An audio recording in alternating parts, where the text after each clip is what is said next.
ड्रामे की next episode में आप लोग देखेंगे कि किस तरह से अंबर ने अपनी माँ अलमास को दी धमकी कि वो घर छोड़कर चली जाएगी अगर मज़ीद उसने उसे मजबूर करने की कोशिश की। जब कहती है अलमास अंबर से कि लेकर आई है एहसन की दादी उसके लिए रिश्ता, तो बेहतर ये है कि अंबर की शादी एहसन के साथ कर दी जाए।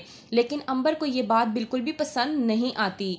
एहसन की दादी आकर कहती है कि वो बदल चुका है और उसे अपनी गलती का पछतावा भी है, तो बेहतर यही है कि तुम्हारी और उसकी शादी कर दी जाए। एहसन की दादी के जाने के बाद अलमास अपनी बेटी अंबर को समझाने की कोशिश करती है और कहती है कि वो खुद चलकर तुम्हारा रिश्ता लेकर आई हैं और इन तमाम तर मसलों का हल भी यही बनता है कि तुम्हारी और एहसन की शादी हो जाए। इस तरह एहसन भी जेल से बाहर निकल आएगा और तुम्हारी भी शादी हो जाएगी, जो कि अब नामुमकिन हो चुकी है। अंबर और आसिम इस बात को बिल्कुल भी पसंद नहीं करते। वहीं पर अंबर गुस्सा करती है अपनी माँ पर और कहती है कि आप क्या चाहती हैं कि हमारी ज़िंदगी मज़ीद ख़राब हो और हमारी ज़िंदगी में मज़ीद मसले मसाइल पैदा हों। मैं नहीं चाहती कि अब आपकी वजह से हमारी ज़िंदगी में कोई भी ख़राबी पैदा हो। अगर आपने ऐसा भी कुछ करने की कोशिश की तो याद रखिएगा कि मैं ये घर छोड़कर चली जाऊँगी। वहीं पर आसिम भी अपनी माँ अलमास को समझाने की कोशिश करता है कि हम बड़ी मुश्किल से यहाँ तक पहुँचे हैं अंबर को इंसाफ दिलाने के लिए, लेकिन आप ये सब कुछ क्या करती फिर रही हैं। दूसरी तरफ आलियान जो कि जेल में बंद है और उसने ठान रखी है कि जैसे ही वो जेल से बाहर आएगा वो साद का कत्ल कर देगा।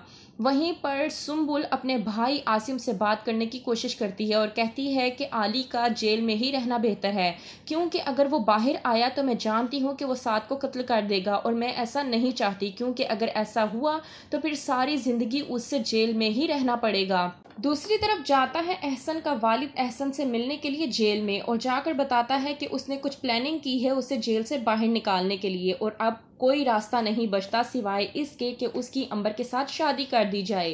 कहता है एहसन अपने वालिद असफर से कि आपने दादी को तो मना लिया, लेकिन क्या वो लोग मानेंगे। इस बात पर असफर अपने बेटे एहसन से कहता है कि बस एक बार तुम जेल से बाहर निकल आओ, फिर किसी की इतनी मजाल नहीं कि कोई तुम्हें दोबारा वापस जेल में दाखिल कर सके।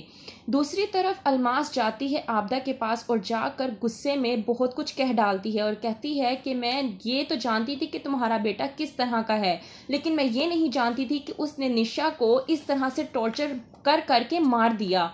मैं सोच भी नहीं सकती थी कि साथ इस तरह का भी कुछ कर सकता है और तुम्हारी बेटे की वजह से उसने मेरी बेटी की ज़िंदगी ख़राब की हुई है और वो सारी ज़िंदगी बाहर नहीं निकलना चाहिए। इस बात पर आबदा अलमास से कहती है कि लेकिन मैं तो 3 महीने के बाद जा रही हूँ यहाँ से। अलमास इस बात से कहती है कि कोई बात नहीं, केस मैं लड़ूंगी, लेकिन खर्चा तमाम तर तुम ही उठाओगी। क्या कर रही है अलमास अपनी ही बेटी सुम्बुल के साथ?